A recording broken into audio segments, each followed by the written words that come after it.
నూతన కార్మిక చట్టాలు ప్రైవేటీకరణ చర్యలను నిరసిస్తూ దేశవ్యాప్త సమ్మెలో భాగంగా రాష్ట్రంలో వివిధ కార్మిక సంఘాలు చేపట్టిన నిరసనలు ప్రశాంతంగా సాగాయి. సత్యసాయి జిల్లా హిందూపురం, కడప, మైదకూరు, కర్నూలు, ఎంబిగనూరులో కార్మికులు ర్యాలీలు నిర్వహించారు. కడప జిల్లా వేంపల్లెలో నిర్వహించిన నిరసనలో కాంగ్రెస్ నేత తులసిరెడ్డి పాల్గొని కార్మికులకు సంఘీభావం తెలిపారు. కేంద్ర ప్రభుత్వం కార్మిక వ్యతిరేక విధానాలను ఉపసంహరించుకోవాలని డిమాండ్ చేస్తూ నెల్లూరులో బ్యాంకు ఉద్యోగులు నిరసన తెలిపారు. ఒంగోలులో కార్మికుల నిరసనకు సిపిఐ రాష్ట్ర కార్యదర్శి రామకృష్ణ మద్దతు తెలిపారు. చీరాలలో మున్సిపల్ కార్మికులు సమ్మెలో పాల్గొన్నారు. ఎన్టీఆర్ జిల్లా మైలవరం, పెనుగంచిప్రోల్లో కార్మికులు కేంద్రానికి వ్యతిరేకంగా నినాదాలు చేస్తూ నిరసన తెలిపారు. ఏలూరు జిల్లా జంగారెడ్డిగూడెంలో ఉరితాళ్లు ధరించి ప్రదర్శన నిర్వహించారు. కైకలూరులో ర్యాలీ చేపట్టారు. తూర్పుగోదావరి జిల్లా అనపర్తి, కోనసీమ జిల్లా ముమ్మిడివరంలో కార్మికులు ఎర్ర జెండాలతో కదం తొక్కారు.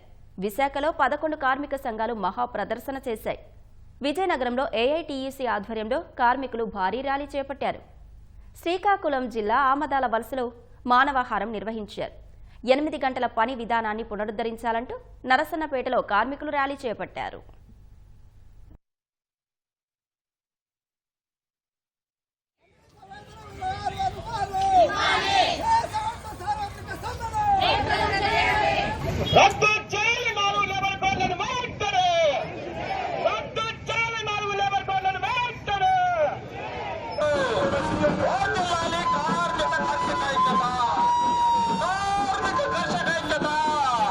తగ్గించాలి అధిక ధరలను, తగ్గించాలి.